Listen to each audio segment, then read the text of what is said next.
Good afternoon.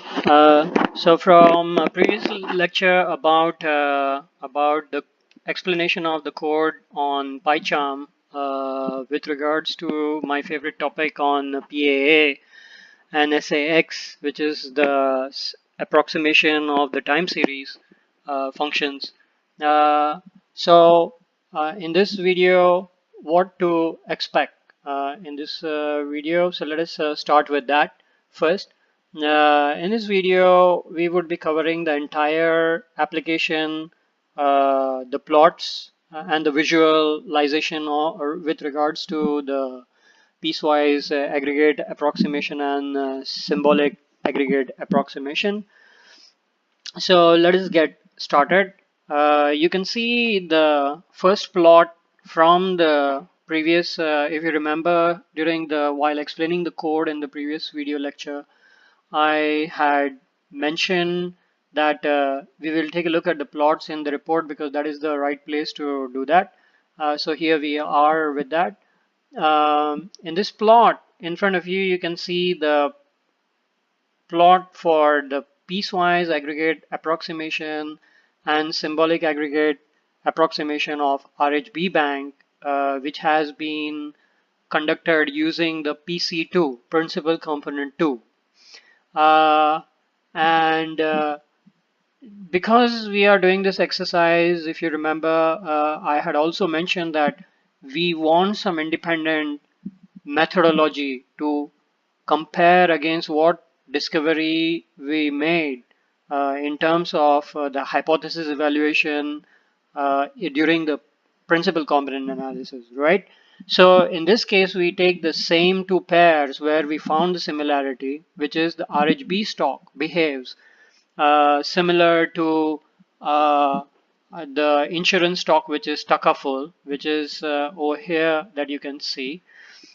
Both of them are strongly influenced by principal component 2. So we start taking a look at this quadrant of plots with the plot on the left hand top.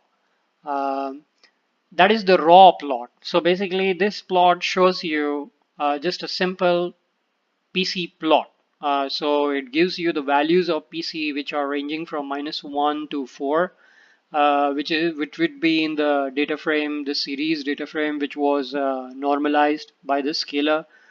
And then you can see the time scale, the time axis on the x coordinate, which is has a range from 0 to 400, but 400 is not the cutoff point. The cutoff point is 398 because you would also remember that 398 were the number of rows in order to keep all the shapes of all the arrays, NumPy arrays, same. We had sliced every PC2 array to 398 because that was the right that was the only way to represent every array in a symmetrical form.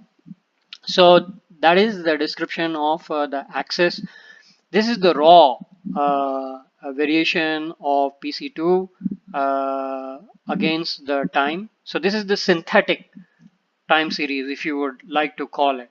And then the similarly, you can see the synthetic time series of the Takaful over here.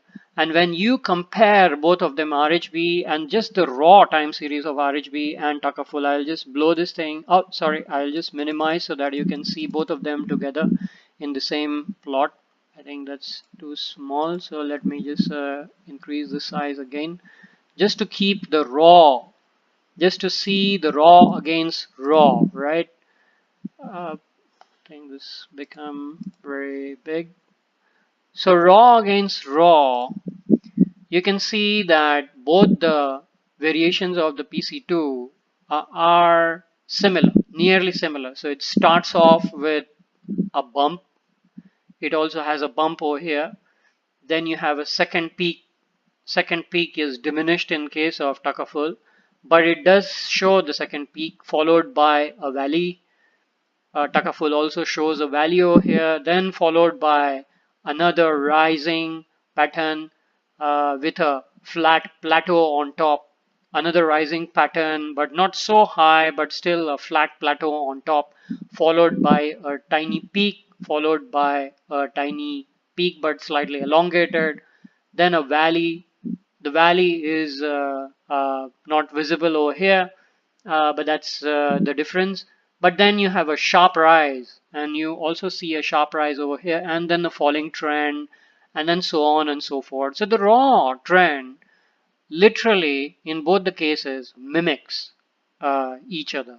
So in that sense, the principal component analysis discovery that we made, the Takaful and RHB stocks are more similar than the rest of the pack. It holds true, at least looking at the raw time series. But does it hold true when it comes to rest all the other time series? So let us see that. Okay, but that will come later. So we go back to the explanation of the rest of the plots in the quadrant. We don't need them separately anymore, so I'll just blow it up again for clarity. The plot on the right hand side top corner, that is the piecewise aggregate approximation of RHB PC2. So the raw was sent to the PAA method in the TS learn as we saw in the code.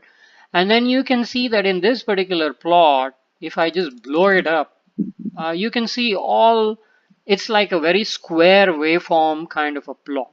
And there is a reason for it, why it is like that, because for the very natural reason that this is a piecewise aggregate approximation. So as we saw that in the piecewise, every time series in the time window, which we had given 50, right? We had taken the window of 50 over here, the W.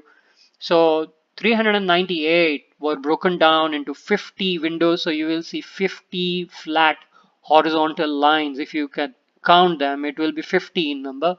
Each horizontal line represents in that particular window the mean of the values of the PC2 falling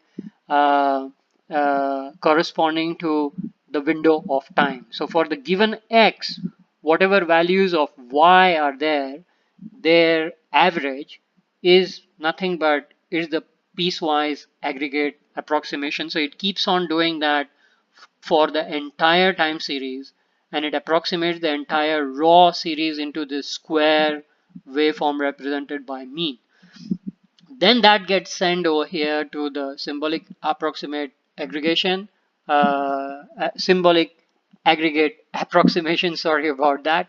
And then the square waveform, it gets represented in the form of symbols, which are equiprobable occurring symbols. So basically what it means is how many times this mean value occurs from the window from 0 to 398.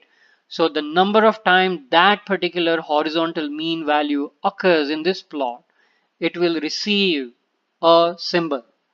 And basically on the side, which is not seen over here, you can plot the entire distribution, and every time you plot that distribution coming from the piecewise mean, it will always give you a normal distribution, which is like a Gaussian distribution.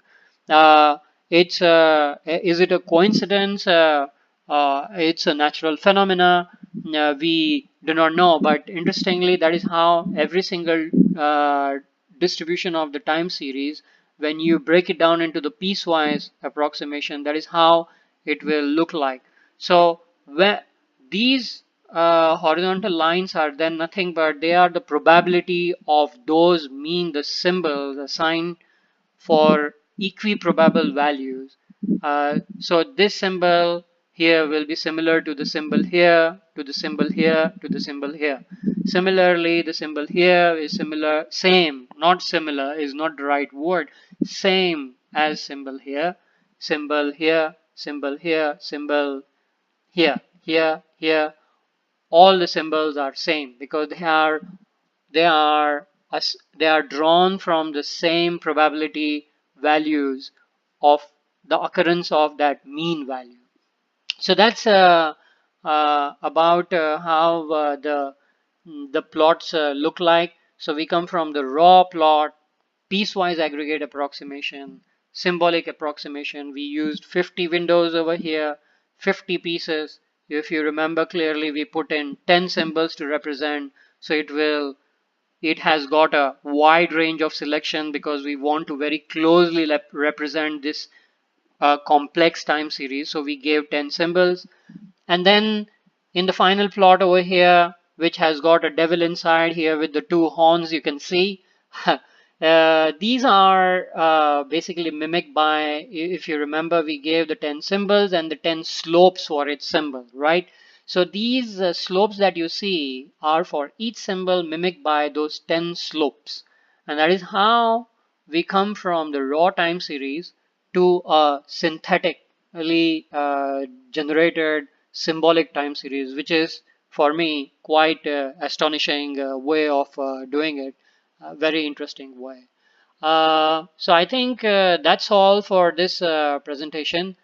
Thank you. And next presentation we will see little more about the comparison and the correlations coming from the PAA and SAX analysis, followed by, and we will conclude that session by showing that how the SAX is eventually represented in terms of the symbol. So we will actually see the symbol representation on the plot. Thank you.